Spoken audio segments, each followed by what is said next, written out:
Warm welcome to one and all that are a part of this webinar. First of all, I request every participant to mute their phone so that we can enjoy the seminar smoothly. I thank you all for sparing your precious time and being a part of this webinar organized by HK Acharya and Company. I am Jalashri Dave, your host for this evening and a part of HK Acharya and Company at head office. આજના વેબિનારમાં ભાગ લેનાર દરેક વ્યક્તિનું હાર્દિક સ્વાગત કરું છું. આપ સર્વે જાણો છો તેમ હાલમાં કોવિડ-19 મહામારી સમગ્ર વિશ્વમાં સ્પ્રેડ થઈ રહી છે. જે પરિસ્થિતિમાં આપણે બધા જ એકબીજાને પર્સનલી મળી શકતા નથી, પણ ડિજિટલ વર્લ્ડ આપણને ખૂબ જ સરસ ઓનલાઈન વેબિનાર અરેન્જ કરવા માટેની ફેસિલિટી પૂરી પાડે છે. markpatent.org, JITCO, GCA and IDMA cordially greets one and all present here. We gather today to share our knowledge, ideas, and collaborate with our peers from the industries pertaining in the field of intellectual property. HK Acharya and Company was founded in 1977 by respected late Sri Hari Prasad Acharya. We are an exclusive IP boutique. We offer all services, whether it's a legal or technical insight relating to intellectual property rights in India as well as international. We take pride to convey that HK Acharya and Company has extended its service to Morbi, Rajkot, Mumbai, Baroda and Ahmedabad. It is the vision of Dr. Rajesh Kumar Acharya that we have now marked our presence in the global market, that is Mount View, USA, China, Japan and Canada. Now, may I please welcome our chief guest, President at Ahmedabad District Court Bar Association, Mr. Pankaj B. Rathod, Managing Trustee of markpatent.org, Dr. Rajesh Kumar Acharya, Advocate of HK Acharya and Company, Mr. Zaid Sheikh, well-renowned Senior Advocate, Mr. B.M. Gupta, and Technical Director at HK Acharya and Company, Ms. Pooja Acharya. Listed to practice before Indian and Canadian law and trademark offices. He is also the member of Bar Council of Gujarat, having an extensive background in prosecution and litigation of all IP-related matters. He is best known for his books on the IPR laws in India, that is the patent law, the trademark law, the design law, the copyright law, and the biological diversity law. With my utmost pleasure, I now invite Dr. Rajesh Kumar Acharya before you to share his piece of wisdom. Hello, Namaste. markpatent.org એ આજથી લગભગ 15 વર્ષ પહેલા એક educational institute અમે બનાવેલી છે, કારણ કે બૌદ્ધિક સંપદાનું મહત્વ મેં વિશ્વમાં જોયેલું છે. એટલો ત્યાં સપોઝ આપણે જાપાન લઈએ તો આપણા ગુજરાતની સાઇઝનો કન્ટ્રી, ત્યાં વર્ષે 4.5 લાખ પેટન્ટ ફાઇલ થાય છે. યુએસએમાં લગભગ 6.5 લાખ પેટન્ટ ફાઇલ થાય છે. અને ચાઇના જે આપણું પડોશી કન્ટ્રી છે તેમાં વર્ષે 20 લાખ પેટન્ટ ફાઇલ થાય છે, જ્યારે આપણા દેશમાં ફક્ત 50,000 પેટન્ટ ફાઇલ થાય છે. આટલો મોટો કન્ટ્રી છે. હવે એના કારણ મેં ઇન્વેસ્ટિગેટ કરવાનું વિચાર્યું. બેઝિક કારણ આપણો સમાજવાદી દેશ છે.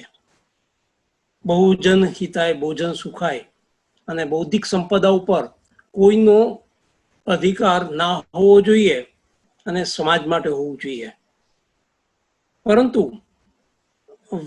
વિશ્વની આખી પરિસ્થિતિ જોઈએ તો ઇન્ડિયા એક સૌથી વધારે પોપ્યુલેશન વાળું કન્ટ્રી, બીજા નંબરનું છે, અને મોટું માર્કેટ છે.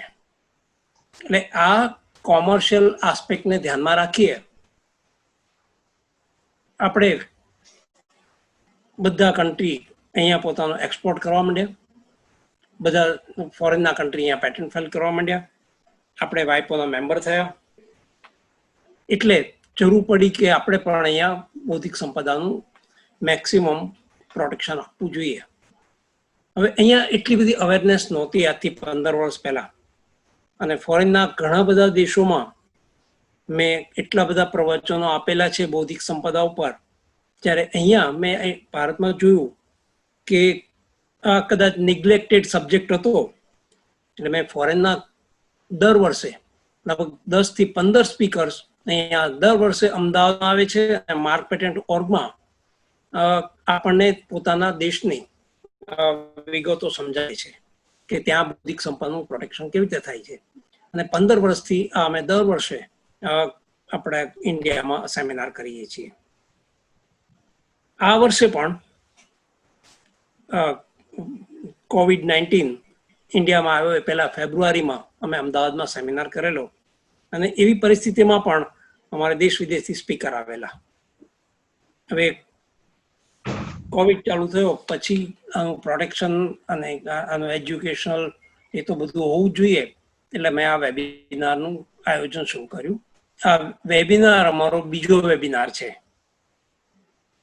પહેલો આપણે આઈપી ડેઝના દિવસે કરેલો અને આજે બીજો સેમિનાર કરીએ છીએ.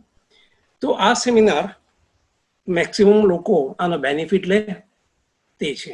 હવે એના માટે આ વેબિનાર કરવા માટે એક સારી વસ્તુ એ છે કે જે પહેલા ફિઝિકલ સેમિનાર થતા હતા એમાં લિમિટેડ લોકો આવી શકતા હતા, બધા એક જગ્યાએથી બીજી જગ્યાએ ટ્રાવેલ કરવું પડતું હતું. જ્યારે આ વેબિનારથી દેશ વિદેશમાં બધા લોકોને આપણે સાંભળી શકીશું અને આપણી પાસે જે બૌદ્ધિક સંપદા છે અને એના લગતું જ્ઞાન છે તો એ શેર કરીએ. એટલે આજે અમે મિસ્ટર પંકજભાઈ રાઠોડને કે જે અમદાવાદ ડિસ્ટ્રિક્ટ કોર્ટ બાર એસોસિએશનના પ્રેસિડેન્ટ છે, જે આ વેબિનાર માટે બહુ જેને કહેવાય કે એપ્રોપ્રિએટ વ્યક્તિ છે ચીફ ગેસ્ટ થવા માટે, એટલે અમે આજે એમને ઇન્વાઇટ કરેલા છે અહીંયા. આપને અમે પંકજભાઈ અમારા માર્ક પેટન્ટ ઓર્ગ અને એચકા કંપની વતી અમે વેલકમ કરીએ છીએ. હવે BM ગુપ્તા સાહેબની ઓળખાણ આપવાની હોય જ નહીં, કારણ કે બધા એમને બહુ સારા સિનિયર એડવોકેટ તરીકે, બહુ લર્નેડ એડવોકેટ તરીકે ઓળખે છે. હવે ગુપ્તા સાહેબ ઘણા વર્ષોથી ફિલ્ડમાં છે અને મોટા ભાગે એમની ક્રિમિનલ પ્રેક્ટિસ છે અને બૌદ્ધિક સંપદામાં ક્રિમિનલ એટલા બધા ક્રાઇમ થતા હોય છે, ઇન્ક્લુડિંગ સાયબર ક્રાઇમ અત્યારે જોઈએ છીએ. તો એ બધા માટે બૌદ્ધિક સંપદાના લોયર કેવી રીતે ઉપયોગી થઈ શકે એના માટે ગુપ્તા સાહેબ આવ્યા છે. ગુપ્તા સાહેબ, આપનું હાર્દિક સ્વાગત કરું છું. ઝાહિદભાઈ શેખ, જે મારી સાથે મારી ઓફિસમાં વર્ષોથી સંકળાયેલા છે અને હું એને વધારે સારું કહું કે એમનું કદાચ નહીં ગમે એમને, પરંતુ એમને મેં ગ્રોથ જોયેલો છે અને ખૂબ સ્પીડી, ખૂબ સરસ, અને લિટિગેશનમાં બહુ સારા એડવોકેટ તરીકેની નામના મેળવી છે. બહુ હાર્ડવર્કિંગ છે અને એમને જેટલા કેસ લો કદાચ આઈપી લોના મોઢે છે એટલા કદાચ કોઈ લોયરને નહીં હોય એવું માનું છું. ઝાહિદભાઈ, આપનું બહુ સ્વાગત કરું છું સેમિનારમાં, કારણ કે આપ અત્યારે કંપનીમાં તો છો જ, એટલે ત્યાં સ્વાગત નથી કરતો. અને અમારા નવા જ ડાયરેક્ટર પૂજાબેન, જે વેબિનારમાં ઉપસ્થિત છે, તેમને પણ વેલકમ કરું છું. અને અમારા ઓલવેઝના એન્કર જલશ્રીબેન, આપ આ પ્રોગ્રામને આગળ લઈ જાઓ અને આપ સૌનું આ સેમિનારમાં સ્વાગત છે. અને ફ્યુચરમાં પણ અમે આ સેમિનાર ચાલુ રાખવાના છે, નેશનલ લેવલ, ઇન્ટરનેશનલ લેવલ. તો આપ સૌનો સહકાર મળતો રહેશે. અને સૌ ઓડિયન્સ જે દેખાતું નથી પરંતુ અહીંયા હાજર છે એ બધાનું હું હાર્દિક રીતે સ્વાગત કરું છું. જલશ્રીબેન. Thank you so much, sir. It is under guidance of Dr. Rajesh Kumar Acharya that HK Acharya and Company is now a team of highly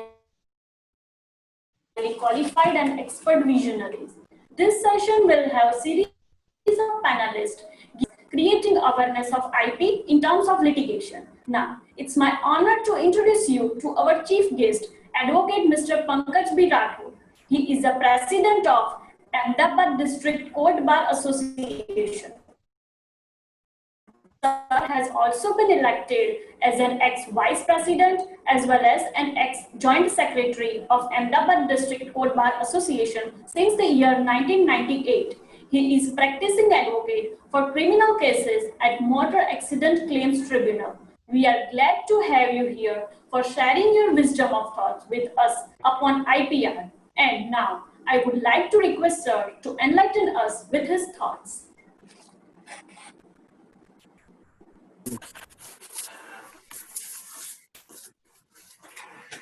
સૌપ્રથમ તો આદરણીય શ્રી એચ કે આચાર્ય સાહેબને મારા નમસ્કાર. તેમની કંપની દ્વારા મને ચીફ ગેસ્ટ તરીકે જે સન્માન આપ્યું છે તે બદલ હું તેમનો ખૂબ આભાર માનું છું.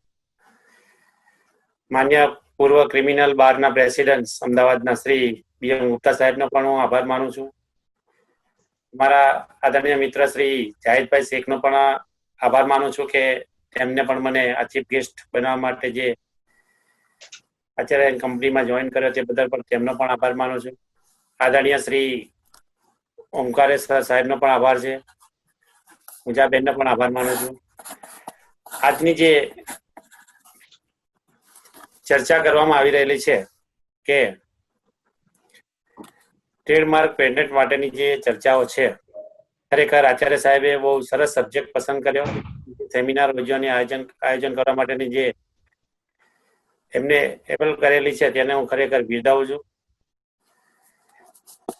ખરેખર જોવા જઈએ તો જે સબ્જેક્ટમાં લોકોને જ્ઞાન નથી, જેને જ્ઞાન આપવા માટેનું જે આચાર્ય સાહેબે બીડું ઉપાડેલું છે તેને ખરેખર હું દિલથી સલામ કરું છું.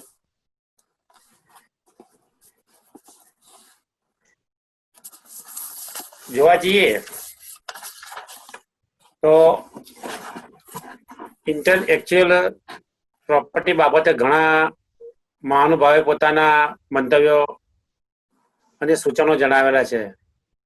તેમાં હું પોતે પણ ઇન્ટેલેક્ચ્યુઅલ બાબતે ખૂબ જ ઓછી માહિતી હોવા છતાં આપ સાહેબ સમક્ષ જરૂર લગતી મારી પાસે જે માહિતીઓ છે તેને હું શેર કરી રહ્યો છું, જે કદાચ ઘણી ઉપયોગી થઈ શકે.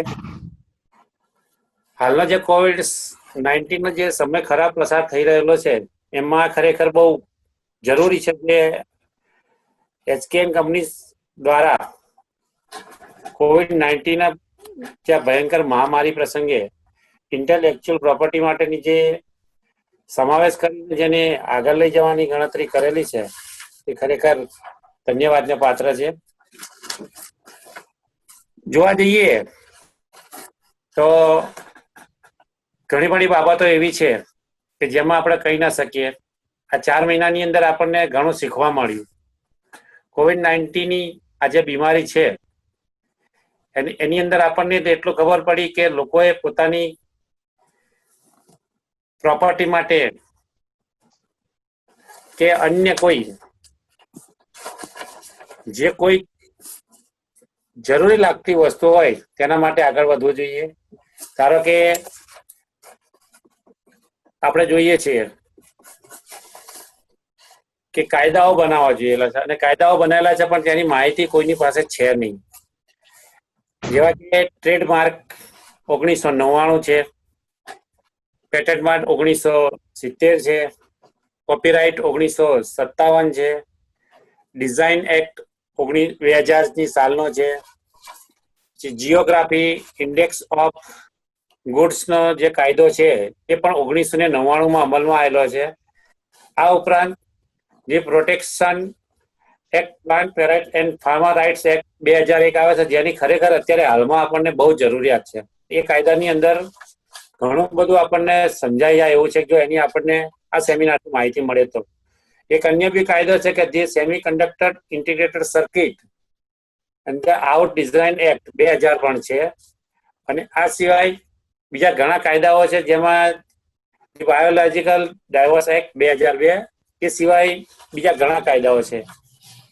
આપ સાહેબ શ્રી તો મારાથી ઘણા હોશિયાર છો હું ક્રિમિનલ લોયર્સની પ્રેક્ટિસ પણ મને જેટલું આવડે છે એટલું હું આપની સમક્ષ રજૂ કરી શકું છું. અને આપ સાહેબ શ્રી જે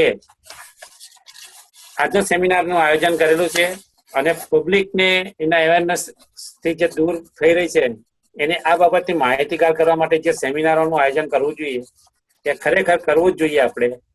અને હું પણ એની સાથે સંમત છું. સાહેબશ્રીએ બહુ ઘણી માહિતી આપી છે અને હજુ આવનારા સમયમાં પણ આપ ઘણા સેમિનારો કરશો આ બાબતની અંદર. ઘણા જોવા જઈએ તો હાલના સમયની અંદર કોરોના એક એટલી ખતરનાક બીમારી છે દુનિયાની અંદર કે જેમાં 2 કરોડ જેટલા તો કેસીસ થઈ ગયા છે અને લગભગ 7.5 લાખ જેટલા માણસો મૃત્યુ પામી ચૂક્યા છે. ફાર્મા કંપની જે છે એ ખરેખર હાલના સમયની અંદર બહુ ચાલી રહી છે. એનું જે કામ છે સારું છે. જોવા જઈએ તો ટ્રેડમાર્ક પેટર્નથી જે કંપનીઓને જે ફાયદો કરે છે પણ એની સાથે સાથે જે પ્રજાને પણ એને અવેરનેસ છે એનો ફાયદો પ્રજાને મળે એ બહુ જરૂરી છે. ફાર્મા કંપનીઓ પોતાની પેટન્ટ અને ટ્રેડમાર્ક દ્વારા જે દવાઓ સપ્લાય કરે છે એના ઉપર પણ ધ્યાન રાખવું જોઈએ. આપ સાહેબ શ્રીએ જે સેમિનારો આજનું જે લેક્ચર એનું આયોજન કરેલું છે આવનારા સમયમાં પણ આ બાબતની અંદર આ કંપની વધુમાં વધુ આવા સેમિનાર કરશે એમાં અમે સંપૂર્ણ સાથ સહકાર આપવા તૈયાર રહીશું. મારી પાસે જેટલું નોલેજ છે એ તો મેં આપ સમક્ષ સાહેબ રજૂ કરેલું છે. બજારની અંદર ઘણી બનાવટી ચીજો સાહેબો મળતી હોય છે.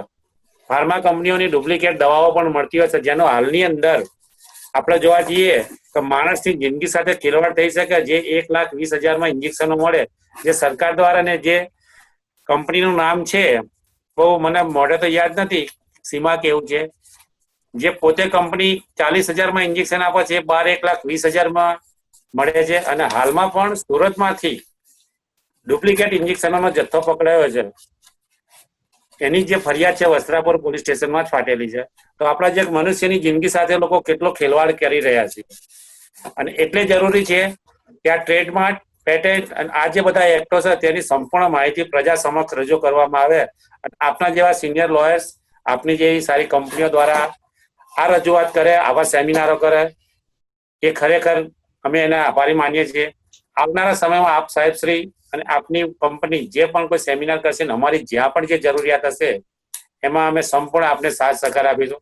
આપ સાહેબ શ્રીએ મને ચીફ ગેસ્ટ તરીકે બોલાવી અને મને જે બોલવા માટેનો મોકો આપ્યો ને મારી પાસે જે માહિતી મેં રજૂ કરી તે બદલ આપનો thank you very much.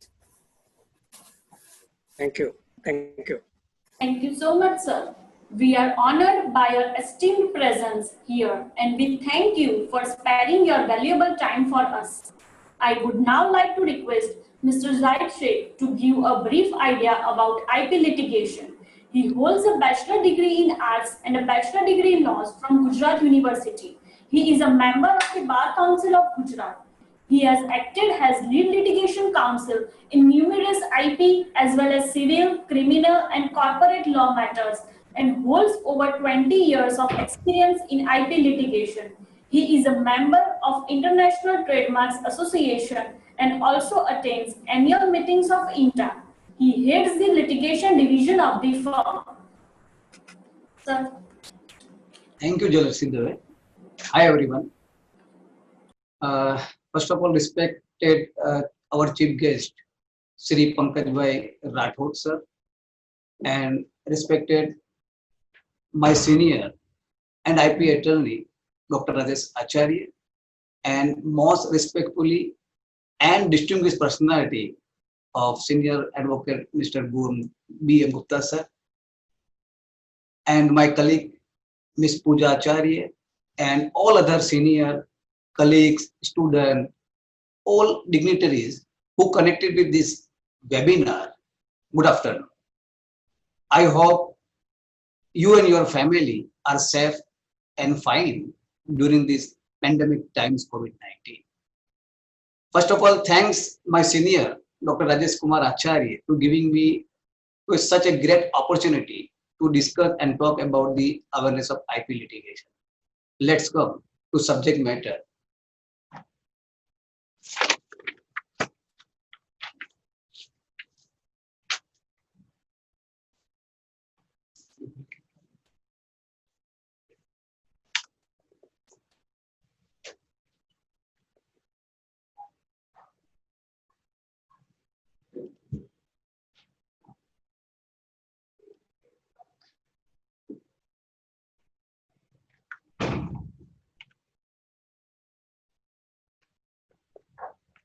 intellectual property laws provides a protection in positive attitude.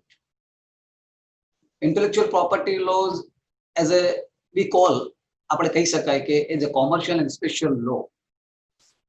જે intellectual property laws ની અંદર ઘણા special law આવી જાય છે, જેમ કે trademark, copyright, design, patent, geographical indication, biodiversity act, plant varieties act and બીજા ઘણા બધા એક્ટ આવી ગયા છે.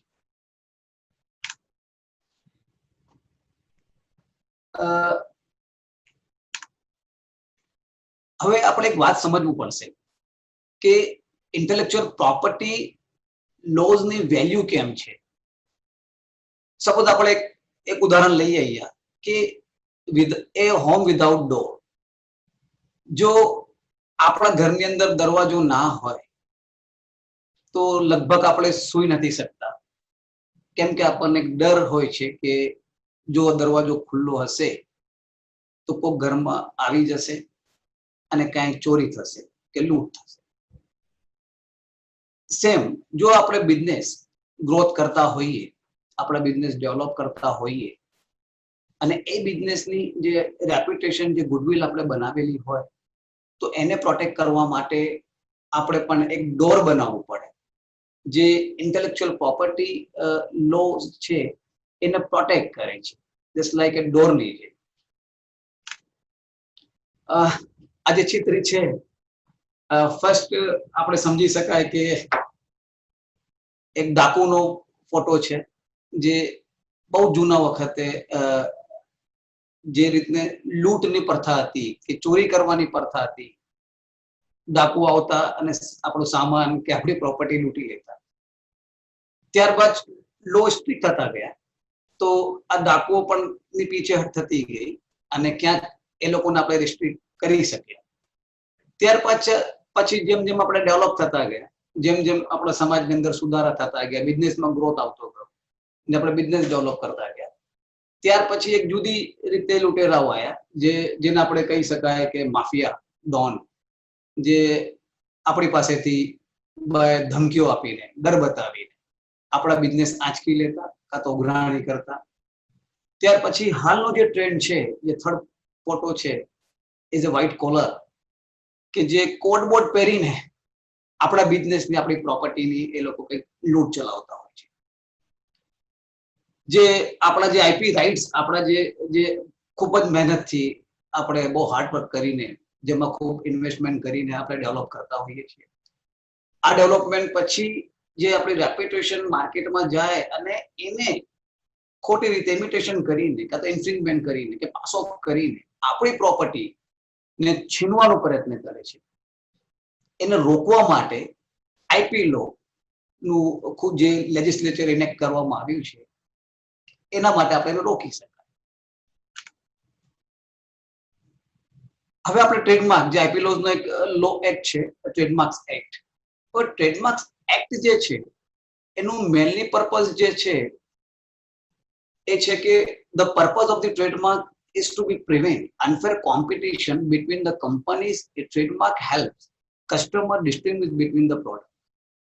Trademark buyer to identify their source and assure them of the consistency of quality from a particular producer. Trademark no main જે purpose છે એ છે કે જે unfair competition માર્કેટમાં ના, જે કસ્ટમર, જે ગ્રાહકો છે એ લોકો આઈડેન્ટિફાઈ કરી શકે કે એક પ્રોડક્ટ એ પર્ટિક્યુલર સોર્સ થી આવી રહી છે, એમને હેલ્પ થઈ શકે અને જેના કારણે એ લોકોને ઓરિજિનલ પ્રોડક્ટ મળી શકે.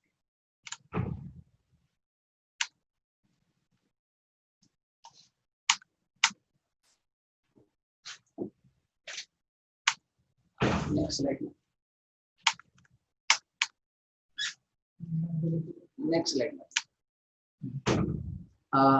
જે બીજો લો છે patent law. Patent is an intellectual property rights resulting to the invention.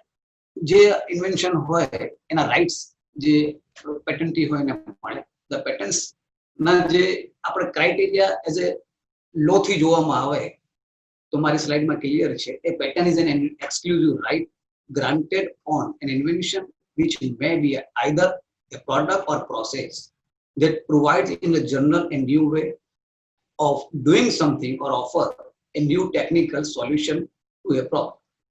Patent is a temporary monopoly rights granted by the government for using and explain certain innovation made by. આજે પેટર્નનો જે લો છે is a મોનોપોલાઇઝ લો છે. Pattern સબ્જેક્ટની અંદર જો protection લેવું હોય તો રજિસ્ટ્રેશન ઇઝ મેન્ડેટરી. પ્રોટેક્શન ત્યારે જ મળી શકે જે આપણે એપ્લાય કરીએ અને એના રાઇટ્સ જે છે એ ટેમ્પરરી સમય માટે હોય છે, જે 20 વર્ષ માટે હોય છે. જો રજિસ્ટ્રેશન હોય તો જે પણ પેટર્નનું ઇન્ફ્રિંજ કરનાર કોઈ પણ વ્યક્તિ હોય કે કંપની હોય તો એની સામે સૂટ ફાઇલ કરીને મેળવી શકાય છે. પેટર્ન લો ની અંદર એક પિનલ એક્શનની કોઈ પ્રોવિઝન નથી, એટલે એની અંદર પોલીસ કેસ થઈ શકતો નથી.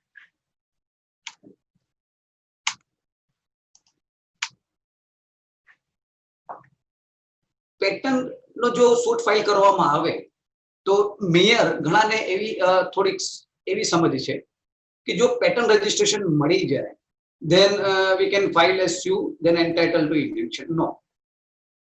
Patent jo grant tha is a Ledman judgment of the Honorable Apex Court. A mere grant of patent does not confirm monopolize right unless the applicant proves the invention as a novel. જ્યારે patent નો suit file થાય તો મેયર obtain registration કરતા better એને સાથે સાથે first of all prove the novelty and validity of the invention. Otherwise પેટર્નના રાઇટ્સ જે ઇન્જેક્શન હોય કે ડેમેજીસ હોય એ આપણે મેળવી શકાતું નથી. એન્ડ કોપીરાઇટ, ધ કોપીરાઇટ જે છે એ કોપીરાઇટની જે આપણે ડેફિનેશન જોઈએ તો એ લિટરરી વર્ક છે, મ્યુઝિકલ વર્ક છે, સિનેમોગ્રાફર વર્ક છે કે આર્ટિસ્ટિક વર્ક છે. Copyright law can grant a person exclusive right to control and use and distribution of an original work. જે વ્યક્તિ ક્રિએટ કરે એ વ્યક્તિને જેના રાઇટ્સ મળે છે. Copyright can be taken or original work that falls under area section 30 of Copyright Act. મેં clear કીધું કે કોપીરાઇટ ની અંદર જે એના જે ડિફાઇન કરેલા છે કે કોપીરાઇટ વર્ક કોને કહેવાય, musical work, literary work, cinematography, artistic work like painting, drawing, performance software and other computer program also. After amendment, this provision also definitely defined this in the Copyright Act. Design means only a feature of the configuration, pattern, ornament or composition of line or color applied to any article, whether into dimensional or three-dimensional in the both the form, but in any industrial process or means whether manual, mechanical or chemical, separate or combined, which is the finished article appeal to an are judged solely by an eye, but does not include any mode of principal construction or anything which is in substance a mere mechanical device. The same, just patent law ની અંદર જેમ 20 વર્ષના right મોનોપોલાઇઝ right આપવામાં આવે, the same in design law એમાં 15 વર્ષના rights આપવામાં આવે છે. The same in the design law also એમાં પણ પિનલ એક્શન નથી કે કોઈની સામે ક્રિમિનલ એક્શન લઈ શકાતી નથી, એમાં સિવિલ રાઇટ્સ આપવામાં આવેલા છે. હવે આપણે સમજીએ કે જો કોઈ સૂટ ફાઇલ થાય in trademark related cases or pattern or design or copyright, તો આપણે જો રેમેડીઝ ની અંદર ફર્સ્ટ ઓફ ઓલ સિવિલ રેમેડીની વાત કરીએ આપણે તો first of all notice, it's called as a pre litigation. The notice is not a mandatory કે કોઈનો નોટિસ આપી ફરજિયાત નથી. જો કોઈને ડાયરેક્ટ આપણે સૂટ ફાઇલ કરવું હોય કોઈ ઇન્ફ્રિંજરની સામે જો કોપી આપણી કરી હોય તો direct we can file a suit against them. સૂટની સાથે સાથે એની અંદર પ્રોવિઝન જે 39(1) and 2 જે ઇન્ટરોગેટરી એપ્લિકેશન જે ટેમ્પરરી એન્ડ એડમિનિસ્ટ્રેટિવ ઇન્જંક્શનની પ્રોવિઝન છે. હવે આપણે ટ્રેડમાર્કની વાત કરીએ તો ટ્રેડમાર્કની અંદર બે રેમેડી છે. First of all infringement and second passing off action. Infringement રેમેડીની અંદર first of all the plaintiff has prove કે એનો ટ્રેડમાર્ક રજિસ્ટર હોવું જોઈએ તો જ એને આ સ્ટેચ્યુટરી રાઇટ મળે. આ by way of registration before the trademark registry, ત્યાં એમનું ટ્રેડમાર્ક એપ્રુવલ થાય અને રજિસ્ટ્રી અને ગ્રાન્ટ કર્યા પછી એમને ઇન્ફ્રિંજમેન્ટની રેમેડી મળતી હોય. અને પાસિંગ ઓફ એક્શનની અંદર એની અંદર રજિસ્ટ્રેશન મેન્ડેટરી નથી, જરૂર નથી. Passing off action is a common law remedy, જે ફર્સ્ટ ઓફ ઓલ પ્લેન્ટિફને એટલું પ્રૂવ કરવાનું હોય કે પ્રાયર યુઝર છે, લોંગ ટાઈમ થી વાપરે છે, even 1 day or 2 day prior then they entitled to injunction is a common law remedy.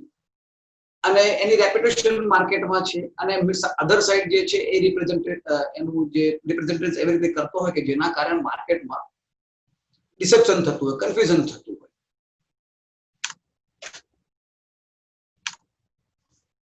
હવે આપણે સૂટની વાત કરીએ ફર્સ્ટ ઓફ ઓલ, તો સૂટની અંદર આપણે જે રેમેડી જો અવેલ કરી શકતા હોય તો એમાં છે permanent perpetual injunction, second decree for account and profit, damages, declaration, court commission and deliver and description. Permanent perpetual injunction જે આપણે કાયમી એની સામે સ્ટે કે મનાઈ હુકમ લઈ શકાય.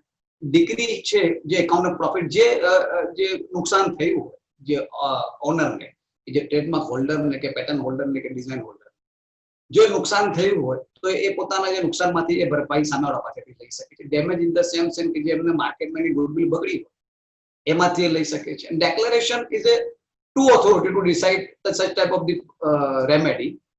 ટ્રેડમાર્કની અંદર જો ટ્રેડમાર્ક રજિસ્ટ્રી છે એ ડેક્લેરેશન કરી આપે કે આ ટ્રેડમાર્કના જે ઓનર છે, આ જે વ્યક્તિ એપ્લાય કર્યું છે, આફ્ટર સર્ચ એન્ડ આફ્ટર ઘણી બધી પ્રોસિજર પાસ કર્યા પછી જોયા પછી એ નક્કી કરી શકે છે કે આ ટ્રેડમાર્કના ઓનર છે. Same thing in the court, before the court, કોર્ટની અંદર પણ after filing the suit, after conclude the trial, the court come to the conclusion કે ના, કે હવે આ પ્લેન્ટિફ જે છે they first of all they prove his case and એ કોર્ટ પણ ડિક્લેર કરી શકે છે કે the plaintiff is only owner of this trademark or only of this design or only of this patent. And એક one provision પણ જે court કમિશનની જે સિવિલ પ્રોસિજર કોર્ટની અંદર છે, જેમાં કોર્ટ કમિશન પર ઇન્વેન્ટરી પણ થઈ શકે, ઇન્સ્પેક્શન થઈ શકે એના અંદર, અને સીઝ પણ કરાવી શકાય. ડિલિવરી એન્ડ ડિસ્ક્રિપ્શન, જો કોર્ટમાં પ્લેન્ટિફ સક્સેસ જાય તો જે ઇમિટેશન કરનાર વ્યક્તિ છે કે ઇન્ફ્રિંજર છે, એના બધા ગુડ્સ છે એ પ્લેન્ટિફને આપી દેવા, ડિલિવર ઓફ ધ ગુડ્સ એમને આપી દેવું પડે, અધરવાઇઝ એને ડિસ્ટ્રોય કરી દેવું પડે. હવે part of the interim injunction during the pendency of the suit, suppose suit file થાય અને સૂટ ઇઝ ટ્રાયલ ચાલતા થોડીક સમય લાગે, but in the recently the one judgment delivered by the honourable apex court, IP suit should be decided within a 4 month to filing. જ્યારે filing થાય ત્યારથી એ 4 મહિનાની અંદર એને પૂરું કરવું જોઈએ as per the settle principle direction given by the honourable apex court.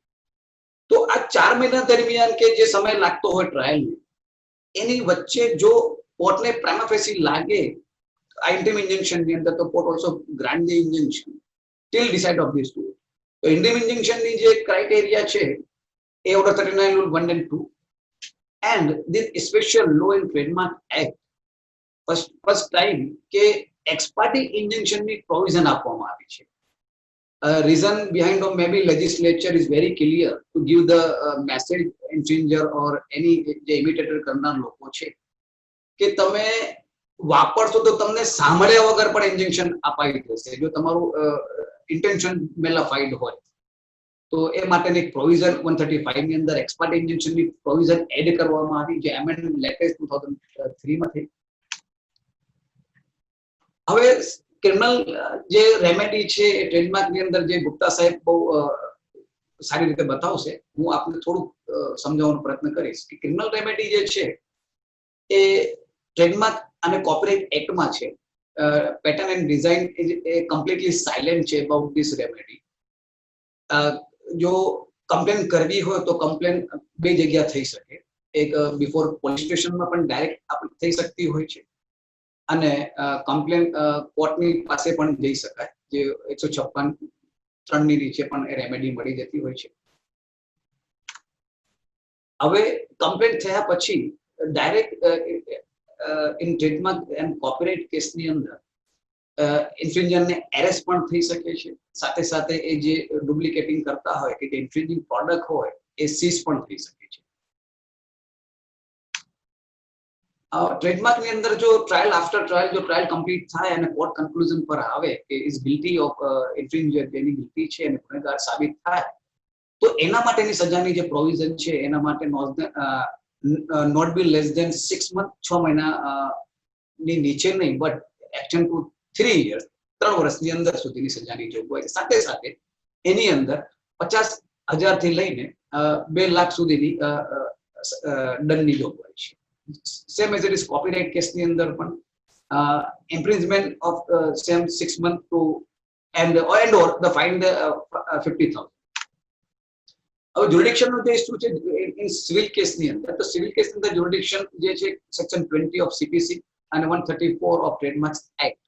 જો ટ્રેડમાર્ક રજિસ્ટર હોય તો 134 માં એક એડિશનલ ફોરમ આપવામાં આવ્યું છે. જે પ્લેન્ટિફ, જે રાઇટ્સ લેનાર વ્યક્તિ છે એ જ્યાં રહેતા હોય, જે કેરિંગ ઓન બિઝનેસ કરતા હોય, ઓર કાં તો એ ત્યાં રહેતા હોય, રિસાઇડ્સ કરતા હોય, તો ત્યાં એ સૂટ ફાઇલ કરી શકે છે. હવે એમાં જે જ્યુરિડિક્શન છે એ ડિસ્ટ્રિક્ટ કોર્ટને છે, અને સિટી સિવિલ કોર્ટ જો સિટી હોય તો city civil court, city civil કોર્ટની સ્થાપના થઈ હતી. અને further recently the commercial court જે એસ્ટાબ્લિશ કરવામાં આવી છે, બીકોઝ આ કોમર્શિયલ લો છે, તો કોમર્શિયલ કોર્ટમાં પણ અમુક મર્યાદાની ઉપર જે વેલ્યુએશન હોય તો એ કોમર્શિયલ કોર્ટમાં જાય છે. અને ઘણી જગ્યા ઓરિજિનલ સાઇટ છે ઇન્ડિયામાં, તો ઓરિજિનલ સાઇટમાં ડાયરેક્ટ હાઈકોર્ટમાં સૂટ ફાઇલ થાય છે.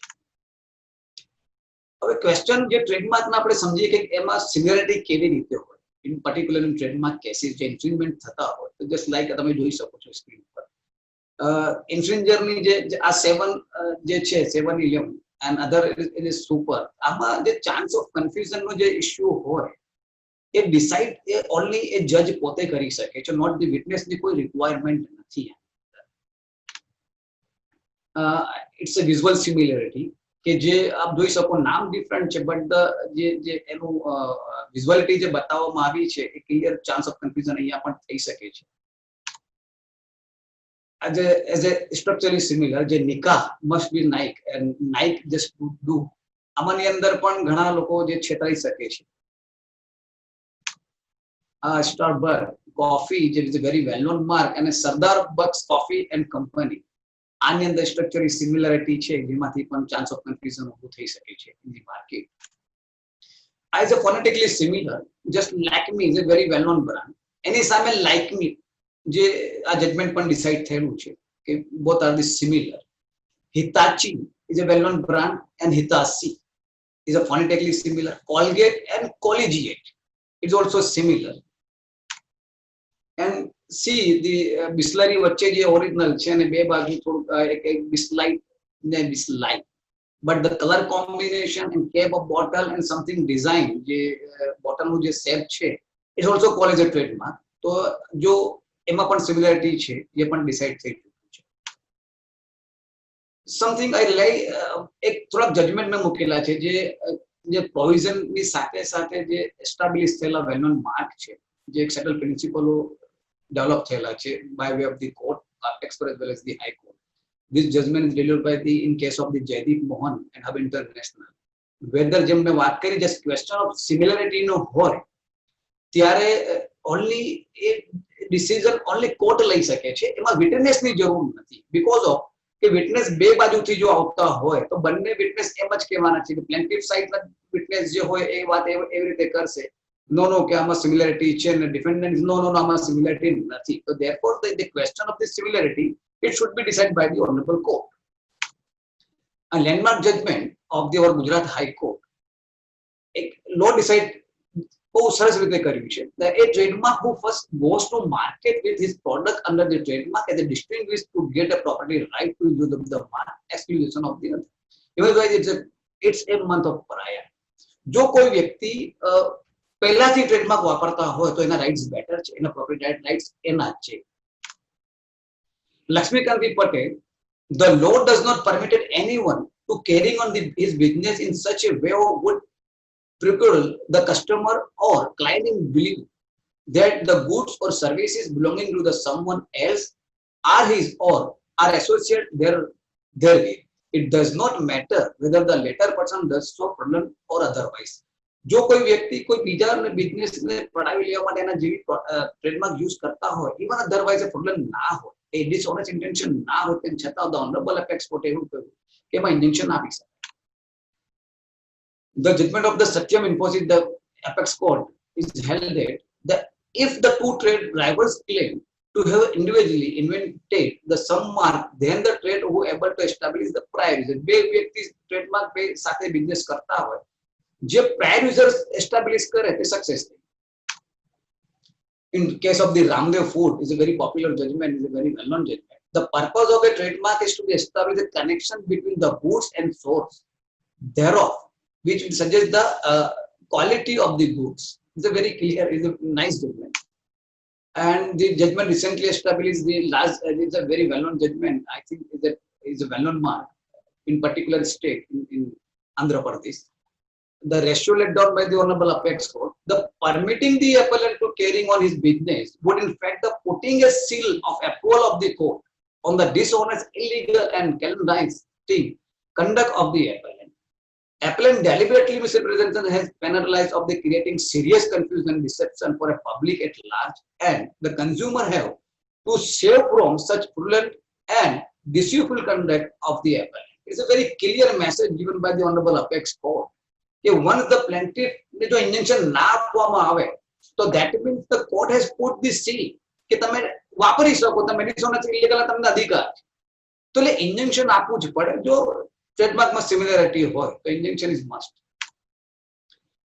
This is judgment of the power control Smith machine. This judgment is very wonderful judgment.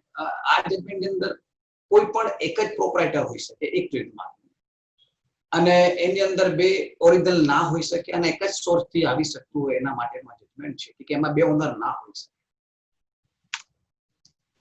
And the judgment of the Nandi Deluxe, recently Honorable Supreme Court has delivered this judgment. The proprietary trademark cannot enjoy monopoly over the entire class of the goods when he is not using the trademark in respect of the certain goods falling under the same class. જે classification હોય એની અંદર, જે broad classification હોય એની અંદર કોઈ પણ તમને એક ગુડ્સના તો રાઇટ્સ મળી શકે, ડિફરન્ટ ગુડ્સના તમને બધા જ ગુડ્સના રાઇટ્સ ના મળી શકે જે એમાં ઇન્ક્લુડ થયેલા હોય.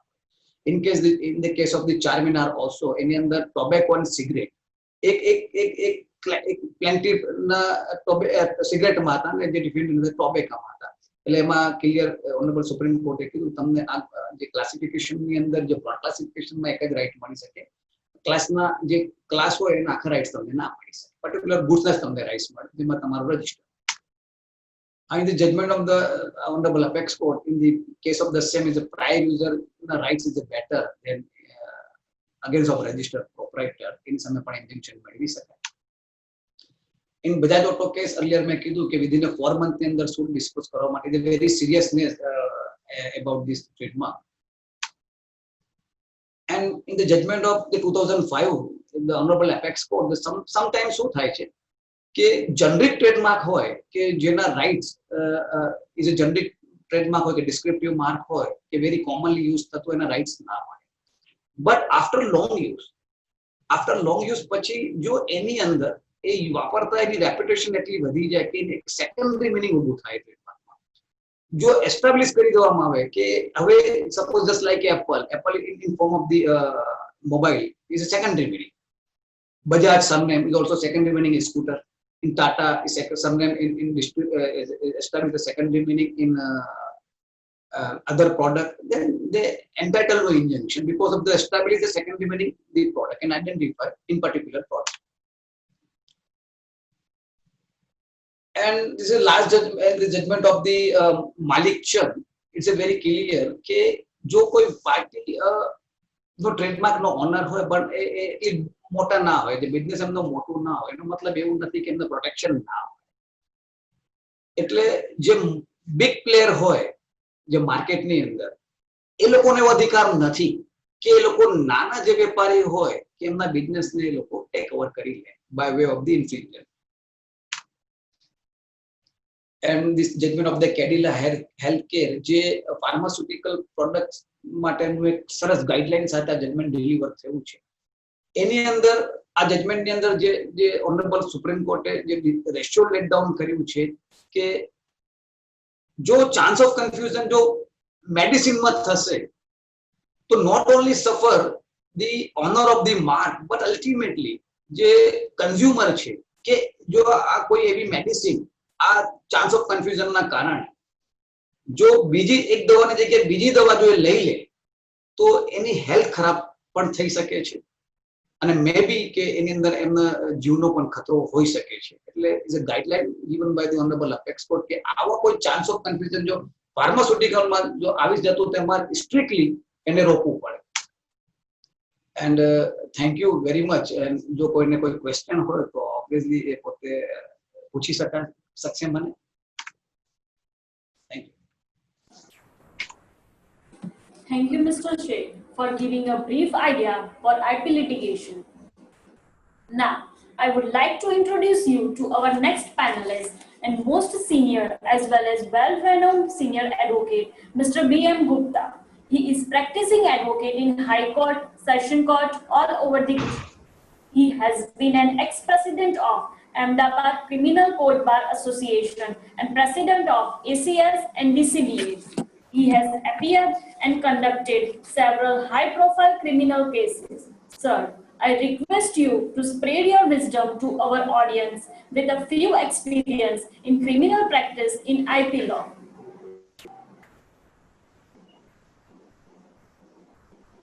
નમસ્કાર. હવે મને જે જણાવવામાં આવ્યું એ કોપીરાઇટ, ટ્રેડમાર્ક અને ક્રિમિનલ પ્રોસિજર કોડ. હવે ક્રિમિનલ પ્રોસિજર કોડમાં આપે જે થોડુંક જે ઉલ્લેખ કરી અને છોડી દીધું ત્યાંથી હું શરૂ કરું. હકીકતમાં ફરિયાદ બે પ્રકારની હોય છે, કોગ્નિઝેબલ અને નોન કોગ્નિઝેબલ. કોગ્નિઝેબલમાં પોલીસ ગુનો દાખલ કરે, એરેસ્ટ કરવાના બી પાવર્સ ખરા. નોન કોગ્નિઝેબલમાં પોલીસને એરેસ્ટ કરવાના પાવર્સ નથી અને ગુનો દાખલ કરવાના બી પાવર્સ નથી. ફેર એટલો છે કે નોન કોગ્નિઝેબલમાં આરોપી જેની વિરુદ્ધ આક્ષેપો છે એમને એરેસ્ટ ન કરી શકાય અને કાં તો પોલીસ એનસી ફરિયાદ લે નોન કોગ્નિઝેબલ ગુનાની, જેમાં 323 એવા છુલ્લક ગુનાઓ આવતા હોય. જ્યારે કોગ્નિઝેબલમાં murder, attempt to rape, attempt to murder, ગંભીર કેસો કે જેને ચલાવવાની સત્તા ફક્ત સેશન્સ કોર્ટને છે. નીચે કમિટલ પ્રોસિડિંગ્સ થાય પણ કેસ ચલાવવાની સત્તા એ જે છે સેશન્સ કોર્ટના હોય છે. હવે સવાલ એ છે કે ગુનાની જાહેરાત કઈ રીતે થઈ એ જે છે પહેલા તો પોલીસે નક્કી કરવું પડે. કોઈએ ઇન્ફોર્મેશન આપી, કોઈએ જે છે પ્રાઇવેટમાં જે છે કહ્યું, કોઈએ ટેલિફોનિક વર્દીથી કહ્યું. એ તમામ વિષયો ઉપર છણાવટ કરવી પડે. એ વિષયો ઉપર છણાવટ કર્યા બાદ પોલીસ ઇન્ફોર્મેશનની તપાસમાં આવે કે ભાઈ કોણે આ ઇન્ફોર્મેશન આપી. એને ફરિયાદી બનવાનું કે પોલીસ એ તૈયાર ના હોય તો પોલીસ પછી બીજો બી ફરિયાદી તૈયાર ઉભો કરી શકે. ગુનો દાખલ કર્યા પછી તોમતદારને એરેસ્ટ કરવાનો જે છે શરૂઆત થાય. તોમતદાર મળી આવે તો ઠીક, નહીં તો પછી એના ઇન એબાઉટ્સ ને બધું જે છે પોલીસ તપાસ કરે અને એની ઉપરથી એને પકડે. ત્યારબાદ ઇન્વેસ્ટિગેશન શરૂ કરે. રિમાન્ડની જરૂર હોય, દાખલા તરીકે મર્ડરનો ગુનો હોય તો જે છે હથિયાર શાનાથી મર્ડર કર્યું, કેમ કર્યું, motive, what is the motive for murder, એ બધાની તપાસો ચાલુ થાય. એરેસ્ટ થઈ જાય આરોપી તો પછી એના રિમાન્ડની કાર્યવાહી શરૂ થાય. રિમાન્ડ એટલા માટે કે ગુનો શું છે એ પહેલા તો જે છે નક્કી થાય. મર્ડર છે, એટેમ્પ્ટ ટુ મર્ડર છે, તો પછી એ હથિયાર ક્યાં છે. હથિયાર આરોપી સીધો બતાવી દે તો સવાલ નથી, નહીં તો ન બતાવે તો પછી રિમાન્ડ લે અને રિમાન્ડમાં પછી હથિયાર કબજે કરે. બીજા ગુનાઓ જે છે એ બધા ગુનાઓમાં આ જ પ્રોસિજર ચાલુ થાય. સવાલ એટલો છે કે ઇન્ટેલિજન્સ પોલીસનો ગુણ છે. એને જો ઇન્ટેલિજન્ટ પોલીસ હોય તો તપાસ કરવામાં ઘણી બધી વાર નથી લાગતી. પણ તપાસ કરવામાં વાર લાગે એનો અર્થ એ થયો એ ઇન્ટેલિજન્સી ઓછી. આ પછી અત્યાર પોલીસ પાસે બીજો છે માર બધું કર સીધો, જે કાઠિયાવાડી કહેવત છે. એટલે પેલા 4-5 ધક્કા મારે, બીજા એના મા બાપને પકડીને લઈ આવે, હવે બોલ બતાવે છે કે તારા મધર ફાધરને બી એરેસ્ટ કરું. આ પ્રમાણેની ટેક્ટિસથી અપનાવવામાં આવે છે, ખરેખર સાચી ટેક્ટિસ નથી. ઇન્ટેલિજન્સી પોલીસની ગુનો શોધવા માટે જોઈએ, અને ગુનો શોધી લે અને રિયલ એક્યુઝને પકડી લે. એક્યુઝ બદલાઈ જતા હોય, રિયલ એને સમજદાર બનાવી દે. એક જ કન્ડિશન, ચૂપ મુંહ બંધ રખના, નહીં તો फिर आगे बहुत कुछ हो जाएगा. चलो આ થયું. હવે જે છે ઇન્વેસ્ટિગેશન પૂરું થયા પછી જે છે બેલ એપ્લિકેશન ફાઇલ કરે, અને બેલ એપ્લિકેશનની હિયરિંગ થાય. એ બધું પૂરું થયા પછી ચાર્જશીટ કોર્ટમાં રજૂ થાય. ચાર્જશીટ રજૂ થાય એની ઉપરથી ગુનાનું કારણ શું એવિડન્સ છે કનેક્ટ કરવા માટે એક્યુઝને, એવી બધી વિચારણાઓ પ્રોસિક્યુશન બી શરૂ કરી દે અને ડિફેન્સ બી શરૂ કરી દે. અને જ્યારે પછી બેલ એપ્લિકેશન ફાઇલ થાય ત્યારે નામદાર કોર્ટ જે છે એની ઉપર જે છે થિંકિંગ કરે, જાણે ખરેખર જામીન ઉપર છોડવા જેવું છે કે નથી. ત્યાર પછી ટ્રાયલ ચાલે, અને ટ્રાયલની અંદર પછી જે છે કોર્ટ બી ધ્યાન આપે, ફરિયાદ પક્ષના સાક્ષીઓ બી આપે, ડિફેન્સ બી આપે. હવે એની અંદર પછી હોંસાતુસી શરૂ થાય, જે આ બધું કાયદામાં નથી વસ્તુ, પણ રિયલ ફેક્ટ જે બને છે એ કહું છું. કાયદાની હોંસાતુસી શરૂ થાય. 55 સાક્ષીઓને ફોડી નાખો માથા મૂકે, આને ફોડી નાખો, કપિલાને ફોડી નાખો, એટલે માથા મૂકે. પણ એક વસ્તુ તમને અત્યારે ખાસ કહી કે આ પ્રમાણેની વકીલાત ફોડવાની કે અન્યને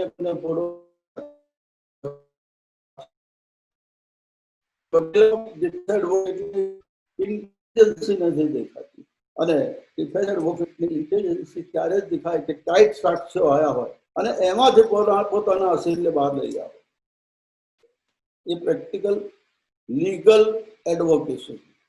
હું એટલા માટે જ કહું છું કે લીગલ એડવોકેસી ઉપર ધ્યાન આપો, અને લીગલ એવિડન્સ કેટલો તમે ચકાસી શકો છો, કઈ રીતે એને બેકડાઉન કરી શકો છો, એ તમામ બુકો વાંચો, કોમેન્ટરી વાળી, પછી હાઈકોર્ટ, સુપ્રીમ કોર્ટ, હાઈકોર્ટના જજમેન્ટો વાંચો, એમાંથી ઘણું બધું મળી જાય છે. હવે બીજી જે નોન કોગ્નિઝેબલ ફરિયાદની વાત થઈ, એમાં એ એનસી ફરિયાદ બી એને કહીએ, અને એની અંદર જે છે એનસી ફરિયાદ જે પોલીસે નોંધી, એમાં ફરિયાદી જે હોય એને આગળ વધવો હોય તો પછી જે કોર્ટમાં ફરિયાદ કરે. કોર્ટ એની ફરિયાદનો કોગ્નિઝન્સ લે છે કે શું કરે છે, કોર્ટ જે પોલીસ તપાસમાં મોકલે છે તો શું કરે છે, એ બધું ધ્યાન કરી પોલીસનો પોઝિટિવ રિપોર્ટ આવે, હા ભાઈ ફરિયાદ મુજબ ગુનો બને છે, તો નામદાર કોર્ટ કોગ્નિઝન્સી લે અને પછી એની વિરુદ્ધ સમન્સ ઇસ્યુ કરે. આ નોન કોગ્નિઝેબલ.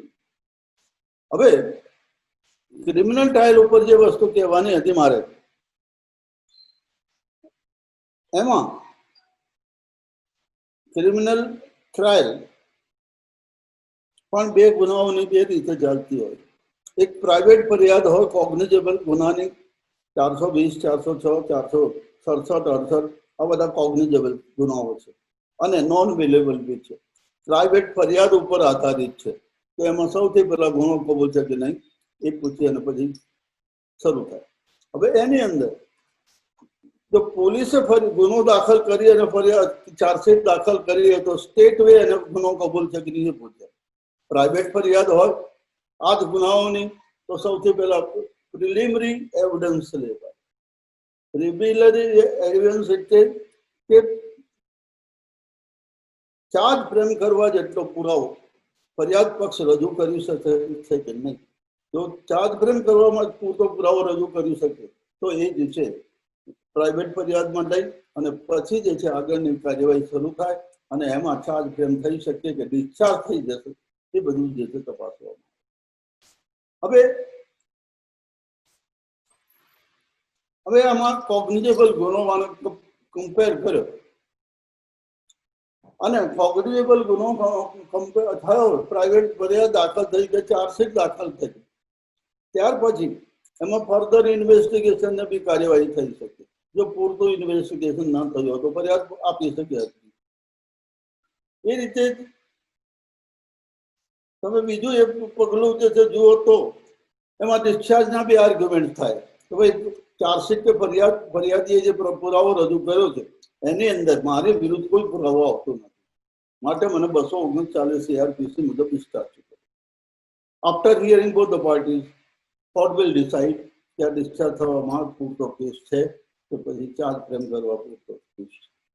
આઈધર પાર્ટી ઉપર જવું હોય હાઈકોર્ટ, સુપ્રીમ કોર્ટ ત્યાં સુધી કહી શકે, પરિણામ ગુણ દોષ ઉપર આવે. હવે બીજું જે જોવા જઈએ તો એક રિમાન્ડનો પ્રોસિજર આવે છે. કયા એક્યુઝ 41 એરેસ્ટ કરવાના જે પાવર્સ છે પોલીસની એ CRPC ની કલમ 41 મુજબ, અને એની અંદર કોઈ ઇન્ફોર્મેશન હોય પોલીસને, એનું સસ્પેક્ટ દેખાતો હોય કોઈ ગુના માટે, અગર તો કોઈ વસ્તુ એના હાથમાં એવી હોય કે જે ગુનાહિત હોય તો એને પછી પોલીસ પકડી શકે. પકડ્યા પછી રિમાન્ડ આ તે બધું શરૂ થાય. એટલે કહેવાનો મતલબ એ છે કે આ જે બધા કાયદાઓ છે એ કાયદાઓની લિમિટ છે. અનલિમિટેડ કોઈ કાયદો નથી. અનલિમિટેડ કાયદો છે 482 CRPC ની કલમ, જેમાં હાઈકોર્ટને વિશાળ સત્તા છે. ત્યારબાદ 136, 226 ક્રિમિનલ પ્રોસિજર કોડ અને કોન્સ્ટિટ્યુશનની જોગવાઈઓને ધ્યાને લઈએ તો સુપ્રીમ કોર્ટને પણ વિશાળ સત્તાઓ છે. બાકી ટ્રાયલ કોર્ટ, સિટી મેજિસ્ટ્રેટ કે મેજિસ્ટ્રેટ આ બધાઓને વિશાળ સત્તા નથી. 482 ની કલમના હક નથી મળતા, માટે 482 નો કોઈ પણ રીતે ઉપયોગ કરી શકે. હા, એમને 239 ના અધિકાર મળે છે. પોલીસ કેસ હોય તો 239 CRPC અને પ્રાઇવેટ ફરિયાદ હોય તો 245 CRPC. એ અધિકાર એમને મળે છે અને એ અધિકારને જોઈએ એ ધારે તો આરોપીને ડિસ્ચાર્જ કરી શકે, અને ડિસ્ચાર્જ પણ એમાઉન્ટ્સ ટુ એક્વિટલ. હું એવું માનું છું, કારણ કે ડિસ્ચાર્જ કેમ થયો કે એની વિરુદ્ધ કોઈ પુરાવો નથી. પુરાવો ન હોય તો બધું એક્વિટ કરાય, પણ વિધાઉટ ટ્રાયલ એક્વિટલના પાવર્સ નથી. વિધાઉટ 239 ના પાવર્સ છે, માટે 239 ની કલમનો ઉપયોગ થાય છે. એનસી ફરિયાદ હોય તો 258 મુજબ સ્ટોપ પ્રોસિડિંગ બી કરી શકે.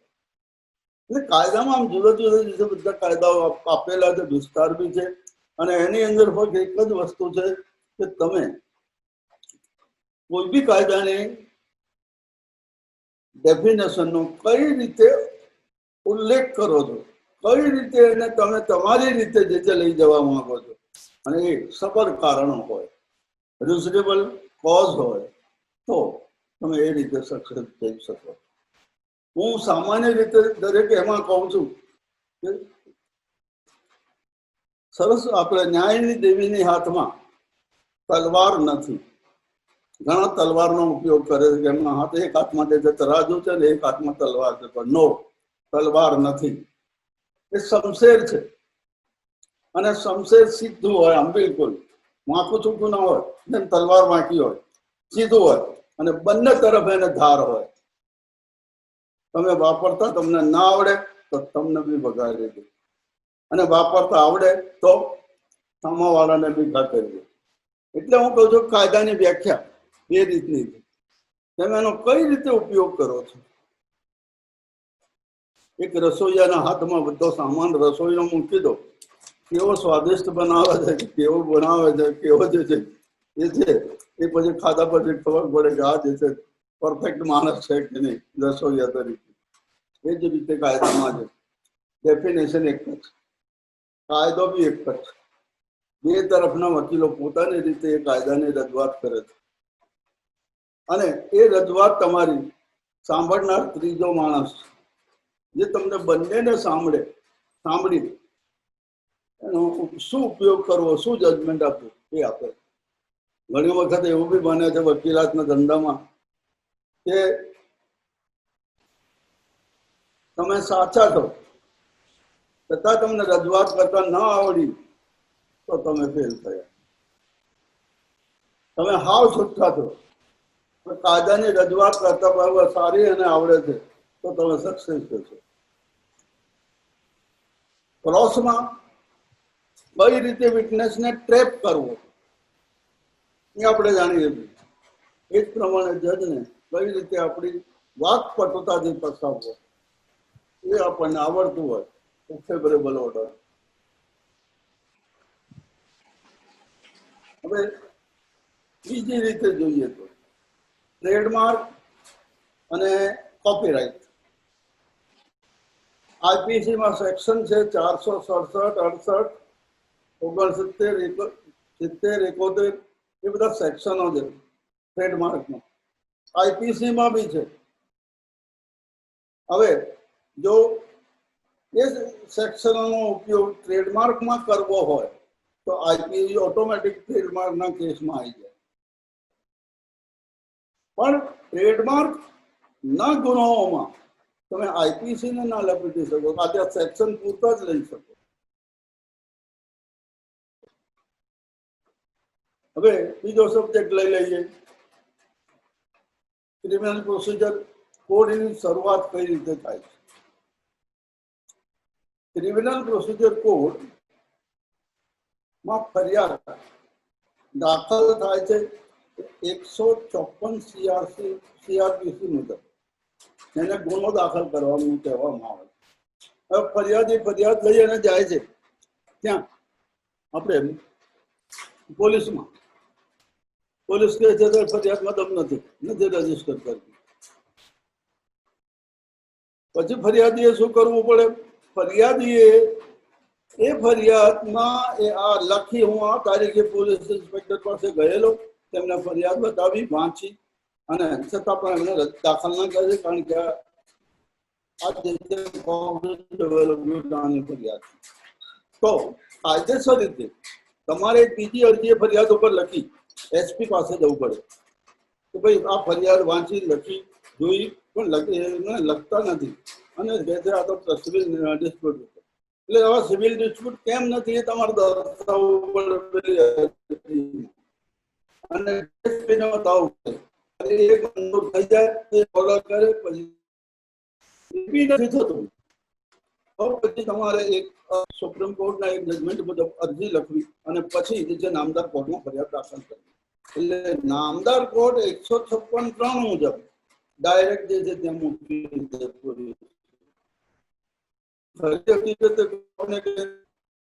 પોલીસ આ બધામાં પડતી નથી કારણ કે આમાં ઇન્વેસ્ટિગેશન લાંબુ હોય છે. એક ફક્ત હું માનું છું ટ્રેડમાર્કના ગુનામાં એવું છે કે એસપી જે છે માલ સામાન જપ્ત કરી શકે, બાકી નથી. અને જપ્ત કરવાના પાવર્સ જ્યારે પોલીસ ઇન્વેસ્ટિગેશન કરતી હોય ત્યારે જ કરી શકે. ઇન્વેસ્ટિગેશન ન કરતી હોય, ઇન્કવાયરી કરતી હોય તો ના કરે ગુનાના સાધનો કરતી. એટલે આ બધી એવી બધી જેને કહીએ આંટી ઘૂંટી છે કાયદાઓની કે આપણે બધા કાયદાઓ વાંચી અને પછી ક્રિમિનલમાં જવું જોઈએ. હવે કોપીરાઇટ એક્ટ અને ટ્રેડમાર્ક એક્ટને જુઓ તો ઘણા બધા સંજોગો ભેગા થતા હોય છે બંનેમાં. આજે 1966 77 કે 75 કોપીરાઇટ એક્ટ બનાવવામાં આવ્યો. ત્યાર પછી 1997માં ટ્રેડમાર્ક એક્ટ બનાવવામાં આવ્યો. હવે આ ટ્રેડમાર્ક એક્ટ કેમ બનાવવામાં આવ્યો 1997માં? કારણ કે કોપીરાઇટ એક્ટમાં થોડીક ભૂલો હતી, થોડુંક ઓમિશન હતું કાયદાનું, એટલા માટે આ ટ્રેડમાર્કના નામથી બનાવ્યું. આજે ટ્રેડમાર્કમાં જે છે સીધું જોવા જઈએ તો પોલીસ એસપીને માલ સામાન કબજે કરે, ગુનો દાખલ કરે પોલીસ તો માલ સામાન કબજે કરવાનો હક છે. એ બી સિર્ફ ડેપ્યુટી પોલીસ, પીએસઆઈ પીઆઈ નહીં. હવે રજીસ્ટર ટ્રેડમાર્ક ન કરાયો હોય અને બીજા કોઈ ડુપ્લિકેટ માલ એનો બનાવ્યો હોય તો એ ફરિયાદ બી ના કરી શકે. કોપીરાઇટમાં બી એવું જ છે. કોપીરાઇટ મુજબ જે તમે રજીસ્ટ્રેશન ના કરાયો હોય તો તમે જે કોઈ ફરિયાદ દાખલ ના કરી. આ દાખલા તરીકે સાબુન છે, લક્ષ સાબુન છે, હમામ છે, આવા બધા જે સાબુ પબ્લિશ થાય છે રજીસ્ટર્ડ. આજે હમામ સાબુ હોય અને કોઈ ડુપ્લિકેટ હમામના નામે પબ્લિશ કરે તો અને અસલ રજીસ્ટર્ડ ન હોય તો એ કોઈ કંઈ ના કરી શકે. એટલે આ બધી વ્યાપારીઓની અને માલની સુસંગતતા, રજીસ્ટ્રેશન, આ બધી કાયદાની જે છે જોગવાઈઓ બંને એક્ટોમાં છે. અને ટ્રેડમાર્કમાં જોવા જઈએ તો કોઈ ખાસ વાતો નથી. ખાલી એકબીજા વેપારને લગતી અને આઈડેન્ટિટીને લગતી કે ટ્રેડમાર્કને લગતી ફરિયાદો થાય છે. હું માનું છું કે આ પહેલા પ્રસંગે પહેલા દિવસે આટલું sufficient.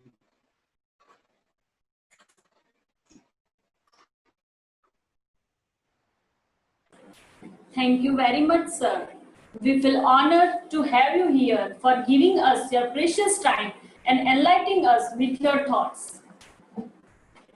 Now, the question is asked by one participant, Zaid sir. Is copyright is to be registered? Copyright ne registration ni zarurat છે? Copyright registration is not mandatory, but the question of the protection, એમાં different view different કોર્ટના છે.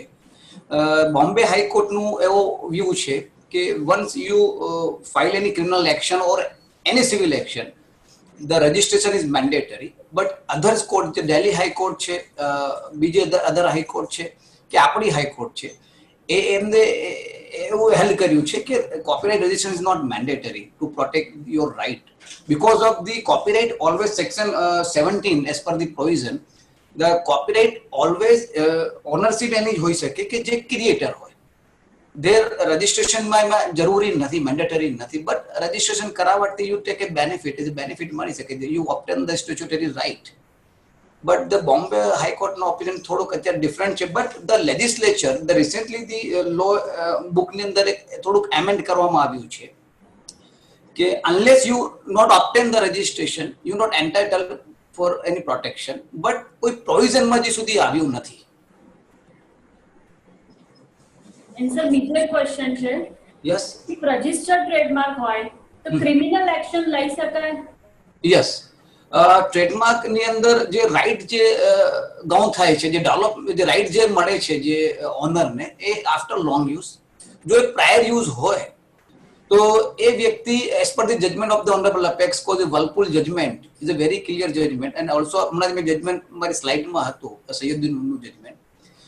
Plaintiff also entitled for injunction against the registered trademark holder as well as in the penal action also. જો એ prior user હોય તો they file the criminal complaint. Okay sir, thank you. Every participants ને request છે કે તમારા questions and queries તમે chat section માં મોકલી શકો છો અને અમારા panelist એમને solve કરાવી આપશે. One question, I think એક બીજો કોઈ question આવ્યો છે દેખાય.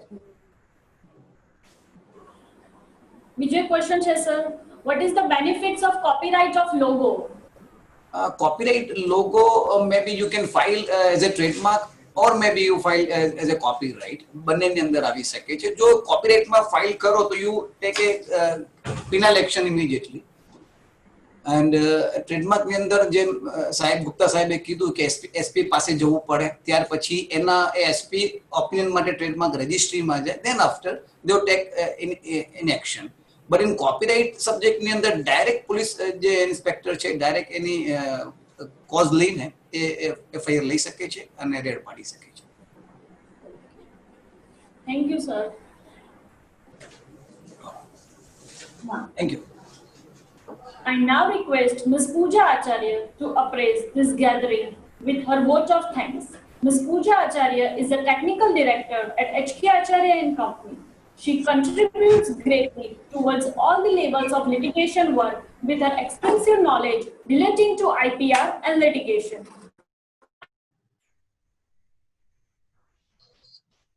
Good evening, all.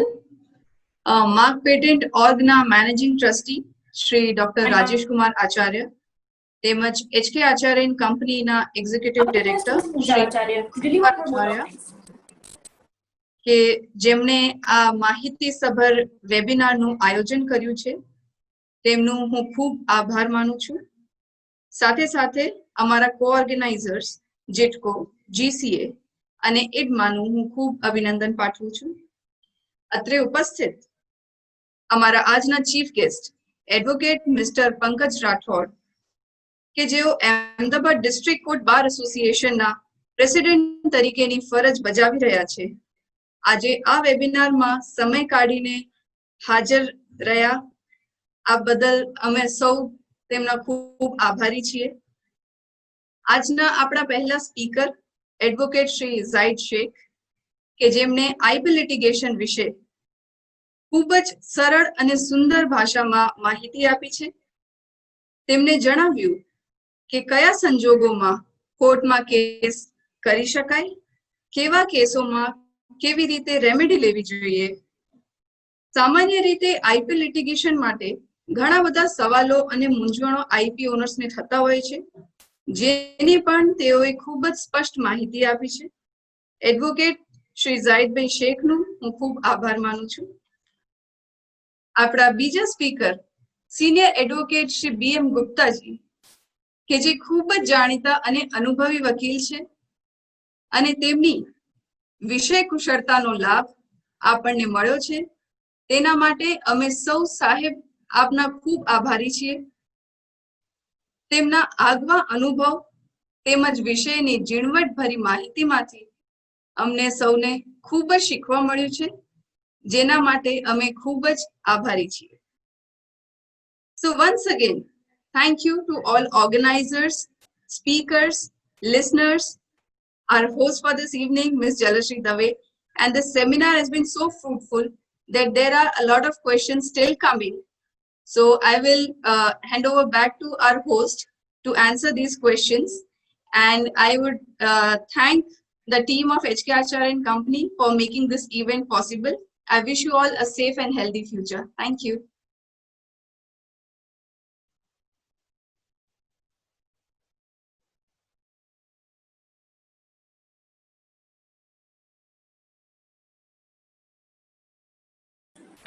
Thank you, ma'am. Now, Zahid bhai, એક ક્વેરી છે. પાર્ટિસિપન્ટ પૂછે છે કે પેટન્ટનું ઇન્ફ્રિંજમેન્ટ એમને ખ્યાલ નહીં, suite for the patent infringement અને પેટન્ટ ગ્રાન્ટ થઈ જાય પછી નોવેલ્ટી પ્રૂવ કરવાની કોઈ ક્રાઇટેરિયા છે કે there is a need to prove after grant of patent? Okay. As per the law of patent, suppose in case the patent has been granted in favor of the plaintiff, ultimately plaintiff has a right to file a suit for infringement, but they have no mere certificate is not sufficient to prove the validity of the patent. Actually, the invention and the grant થયું છે એ mere patent certificate થી prove ના થાય, but they have right to file a suit. એમને અધિકાર મળે છે.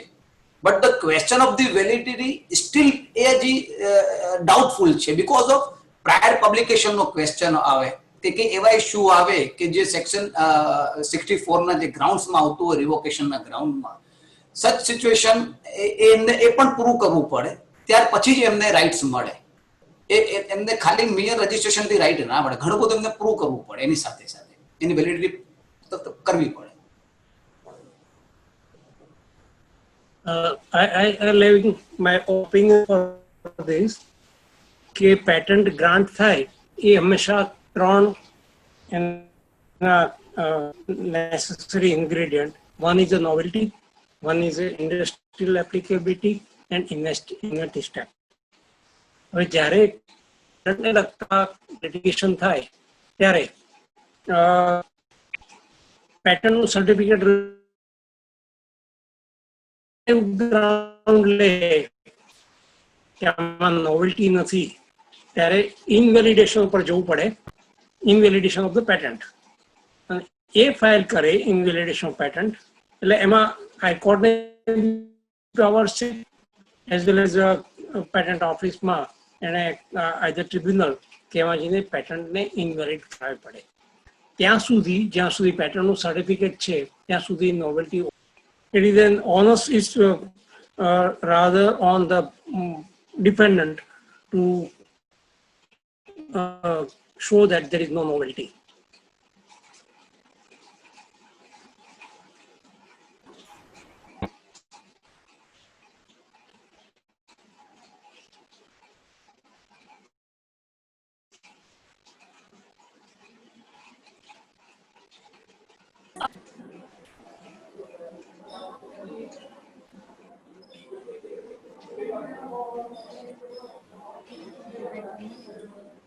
Sir.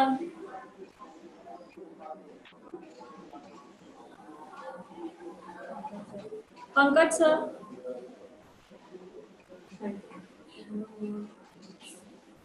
Evidence under Rule 46 CPC માં જરૂરી છે always submit કરવું.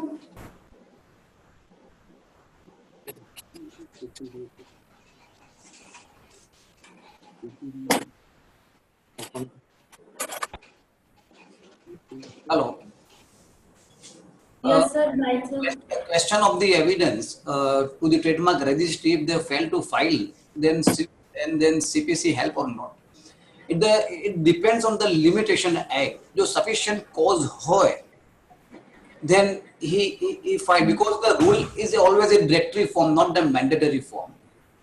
તો એ મે બી ફાઇલ થઈ શકે છે અને ઘણા એવા ઓથોરિટી જજમેન્ટ્સ છે, ઓનરેબલ જસ્ટિસ ત્રિપાઠી સાહેબનું જજમેન્ટ છે કે evidence you can file if you prove as a sufficient cause કે કેમ ફાઇલ ના થઈ ગયું છે એ ટાઈમની અંદર, then you can file.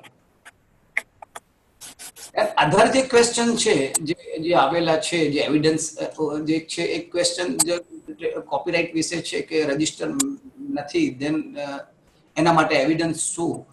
So they can prove as evidence of his invoices, his advertisement material or other things. They may prove કે એની જે copyright work છે એ prove કરી શકે છે. Right sir, और एक question છે. કે છે you cannot enforce protection if copyright for the work is not registered. ના મેં જવાબ આપી ચૂક્યો છું આનો કે copyright registration is not mandatory, but the in book published in 2017 the first time the professional book એના જે ટોપિક જે આપવામાં આવેલા છે, જે ફર્સ્ટ ઓબ્જેક્ટ એન્ડ રીઝન ની અંદર કે અનલેસ યુ પ્રોટેક્ટ કે તમારું રજિસ્ટર હોવું જોઈએ, બટ એ જે પ્રોવિઝનમાં એમેન્ડ નથી કર્યું, હજી કોઈ એવો લો નથી પ્રોવિઝન એડ થયું કે જેના કે કોપીરાઇટ રજિસ્ટ્રેશન મેળવ્યા પછી જ એની રેમેડી લઈ શકાય. અત્યારે steel without registration you can protect copyright, but in particular copyright and trademark cases. But in design and patent is concerned is a monopolized law. Exclusive right આપે છે જેના કારણે એની અંદર તમારે રજિસ્ટ્રેશન લેવું અનિવાર્ય છે. Without registration we can not file the suit. Question છે, the party has not submitted evidence to the trademark registry as per civil procedure code. So whether second opportunity will be get to the party to submit evidence as per CPC?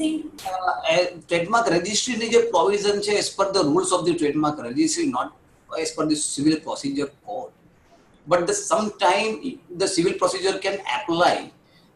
મેં અગાઉ કીધું કે લિમિટેશનનો period હોય, suppose evidence file ના થયા હોય તો at that circumstances એ તમે લિમિટેશનની સેક્શન 5 જે કલમ 5 છે એ પ્રમાણે તમારે સફિશિયન્ટ કોઝ આપવું પડે તો જે પૂરું થઈ શકે, otherwise you can not file.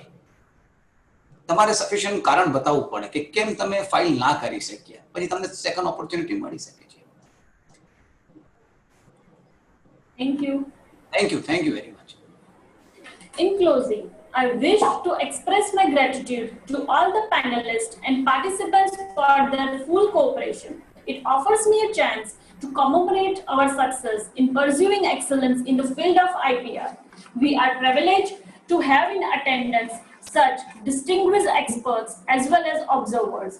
Having such resourceful and knowledgeable panelists which help us to gain insights on strengthening mechanism as a means of promoting IPR With this, we sum up our session and wish everyone to stay home and stay safe.